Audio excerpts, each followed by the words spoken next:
I'm Jacob. I'm Yuri. And we're going for a drive.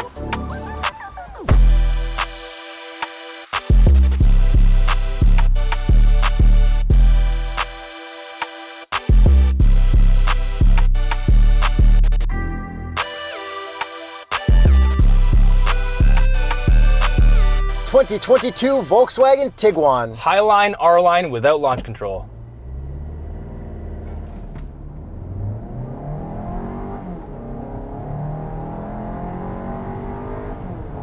Not bad with the brake boost. Horsepower and torque. 184 horsepower, 221 pound-feet of torque from a 2-liter turbo 4-cylinder. That would explain the launch. Yeah, it's adequate. Okay, so we have not reviewed a Tiguan yet. We reviewed an Atlas. This is kind of the normal-sized SUV. It's a 2-row, but if you get it in front-wheel drive in the States, you can get it as a 3-row, but in Canada, we only have the all-wheel drive versions. Yeah, so this is large in its class because you can get that cheater 3-row, which you can't really get on its competition, which is quite nice. And this one has been recently refreshed, so I guess we should probably start things off with the looks. Yeah, so it's funny enough that I think this has the previous generation of GTI Golf R looks, especially in the headlights. Yeah, and I see a lot of this generation, especially with the shape of the DRLs and the line that goes all the way across when you have your full headlights on. It looks very impressive at night. Yeah, so we have the High line and we have the R line, which gets you that illuminated front grille. And then the confusing part in this generation is there's also a Comfort Line R-Line, which is a lower trim, but you still get the R-Line, but it comes with a blackout package, which this one doesn't have and you can't get on the top trim. Yeah. Confusing. Too many lines. Yes. But in the States, they don't have High Line, Comfort Line, or anything like that. It's called like SE, SEL, and all that. Yeah, it's kind of weird, but from the front, it does look good. The way the grille goes all the way across all the lines, I think it looks very nice. And this is like kind of like a normal, boring, dark blue color, which is very Volkswagen, but it works. Yeah, this car looks fairly aggressive for being an R-Line. It's a very attractive looking car, I'd say. Okay, from the side view, pretty chill body lines, straight lines, nothing too spectacular. And the wheels are pretty nice. They don't stand out, but they don't offend me at all. And then what would be the Continental recommended tire for a Tiguan? The ones that we're driving on, the Winter Contact TS850P. And if you're looking to get your own Volkswagen Tiguan and you live in the United States, tsp.truecar.com in the description below. Discounted price offers. And then this one has chrome. Is there a way to not have chrome? Yes, if you get a lower trim, you get that R-Line blackout. So there's a R-Line and there's an R-Line blackout. Yes. But R-Line blackout only for lower trims. Yes. If you want the proper R-Line, if you want the full R-Line with like full jam, everything, you have to get it in chrome. Okay. Back end, there's a cool little R-Line feature there, and I like to call that really fake exhaust tips. Yeah, so shout out Audi for teaching Volkswagen a lesson, I guess, here, because it's exactly the same as the new SQ5 exhaust or Q5 exhaust. Like, come on. Pretty hilarious, but it's very hard to tell that it's fake from a distance. Yeah. I'm not even mad. It's kind of just like funny at this point. I don't even know what to think about it. I hate it, but anyways, let's take a listen from the outside.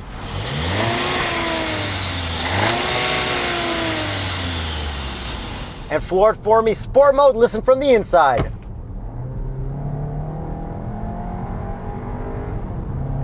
No pumped in audio. No, it's fairly quiet in here. A little bit laggy on the downshift, so I'll get to that in a bit. And then the taillights are pretty chill Volkswagen too. Yeah. Just a normal looking Volkswagen SUV. Don't mind the looks at all. Very inoffensive and just generally good looking. So overall looks wise compared to the competition, which I guess would be the CX-5, the RAV4, the CR-V. And the Tucson?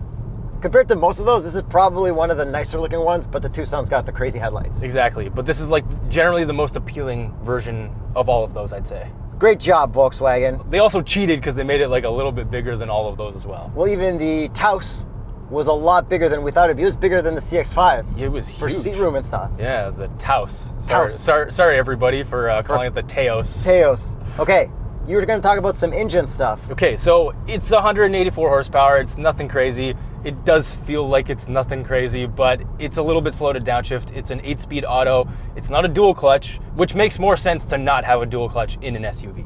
So when you do have it in sport shifting, which I do, I'm just going to put it into drive, so it'll be even slower now. I'm going to floor it. Ooh.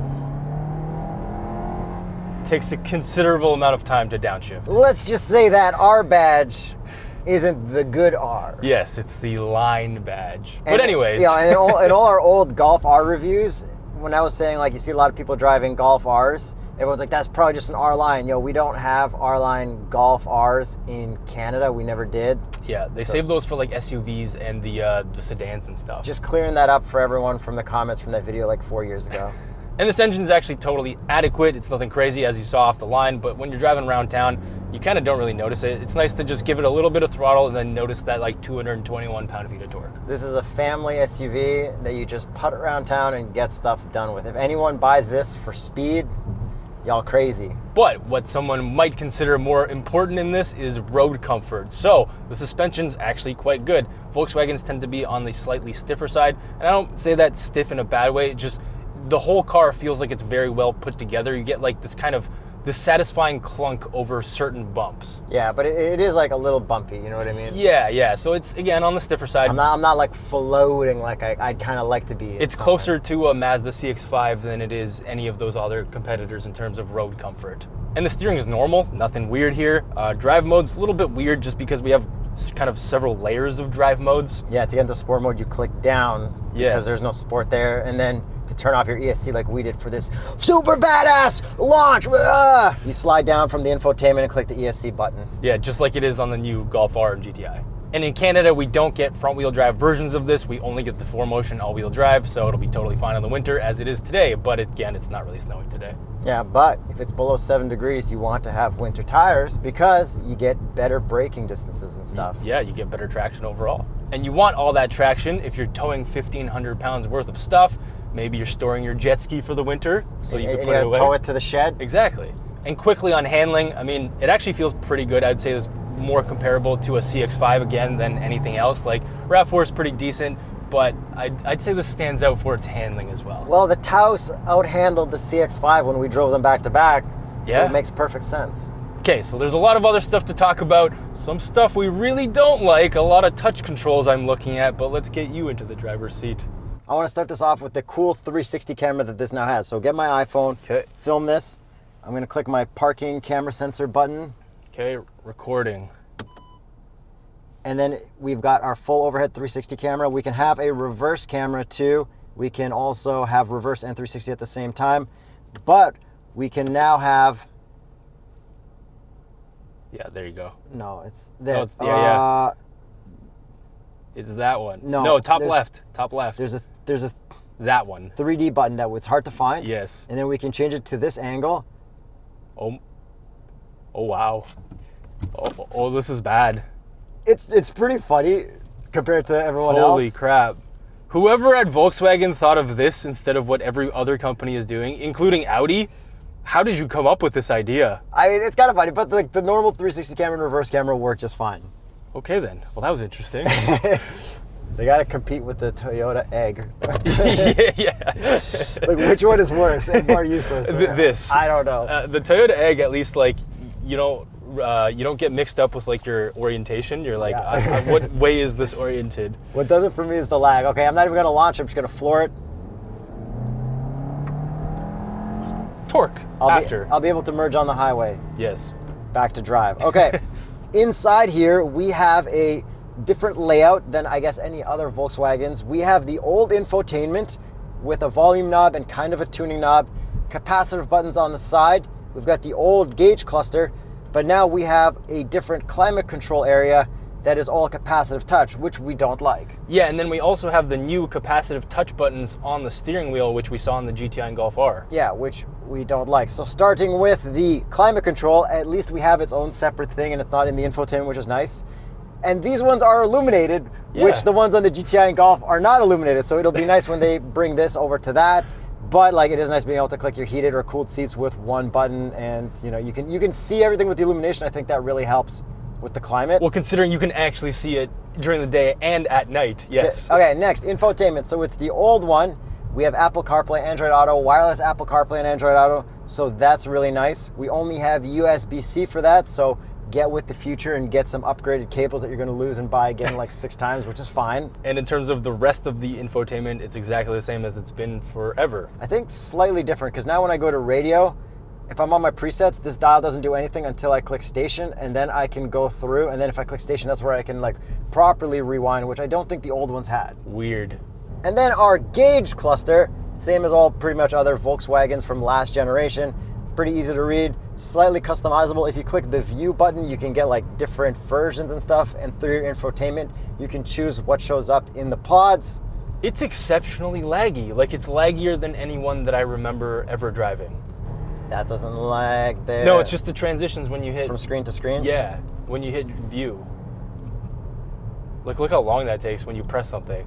The view takes a little bit of time, but everything else is pretty smooth. And you can get it in a ridiculous mode where it just shows your car, like your ACC, whatever, deactivated, and like that's it, and like your speed in the bottom right corner. It's kind of a ridiculous view. I did find it a little bit tricky to get into my adaptive cruise control and everything. So you can click this button on the left of the turn stalk and it shows all your settings. And then if I bring it down to this one, lane assist, get it going by clicking this one up here and then set. It's a little tricky to get it working, but it does hold the lanes pretty well when you have lanes on both sides. Yeah, so this does have travel assist, which is their combination of adaptive cruise and lane keep. Okay, I'm gonna take this turn here. Ready? Volkswagen takes the wheel. Oh God. Oh God. Okay, well it didn't detect that time. Okay, well, I can get it. I can get it to work. All right, so I have to click both buttons, and now I'm in travel assist, and it's 60, 70 kilometers an hour. Oh, there we go. Let's see if it centers me through this turn. There we... Oh! Oh yeah, it detected it and pulled me back. Okay, so that's a lot better than the just regular lane keep. Yeah. Travel assist. So remember, click both buttons. Yes. And then also with our infotainment, we've got the upgraded Fender audio system, which is really good. You can crank that, and like the car doesn't do any weird vibrating or anything. Everything is super clear, so I like that. And I do like the Fender badge because guitars are cool because rock and roll. Crank that soldier boy. So now generally with this interior, there is so much room in here. Like, there's no claustrophobia. Like, my legs could do the Jimmy thing, but like there's so much room everywhere. It's crazy. Yeah, lots of leg room, except for right under the steering column. Like, this thing still dips down so far. And we're in the new Civic Si as well.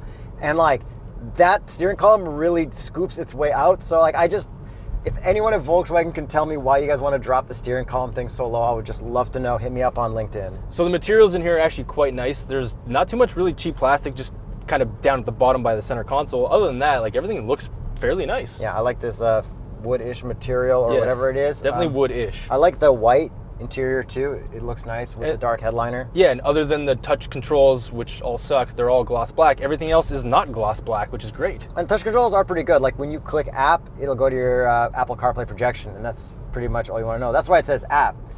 It's short for Apple CarPlay. Yes, yes. I don't know what it does with Android. If it said and, maybe, but... It just sends you to the local Apple store. That'd be funny.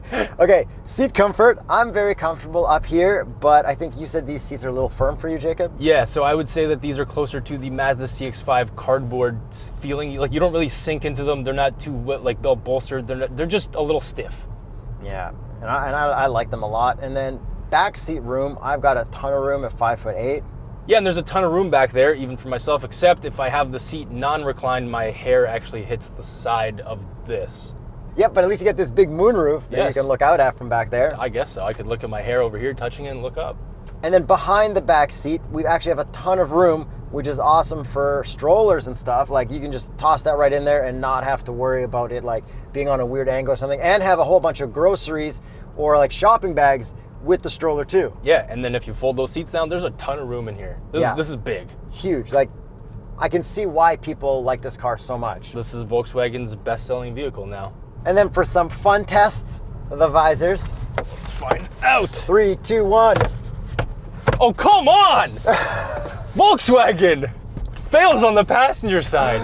Oh, that's actually funny. Wow. Cup holders. Right now we're on medium, but it looks like it'll fit a small just fine. Didn't that happen in the Beetle? Yes, in the States. Yes, and possibly in Canada. But it definitely happened in a Beetle.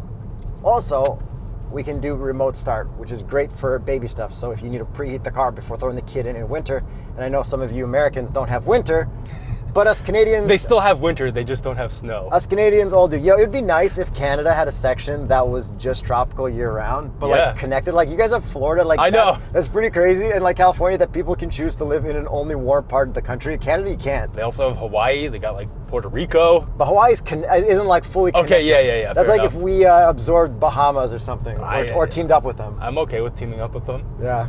So with all of our Bahama ranting over, Let's get to the price. The price in Canada starts at $32,995. Canadian. And this one is optioned out to $45,045. Okay, so pretty much the same as all of the competition. Is there one of them that stands out more? I think we've pretty much driven everything now. Yeah, I would say only the CX-5 for its turbo engine and the Tucson for its looks. I like the CX-5 infotainment more, I think. Tucson, I think, has bad infotainment now. It does. This one gets the job done. Yep. But I think I would prefer something with slightly better, easier to use 360 cameras and stuff. I really like the space of this in here, and I really like the looks of it, so I would actually highly recommend this. Let us know which one is your favorite SUV and what you think of this newly updated Tiguan. How long until these climate control things get into the new GTI Illuminated? Ooh, imagine using this with like gloves and stuff. Oh, I didn't think about that. Yeah, deal breaker, eh?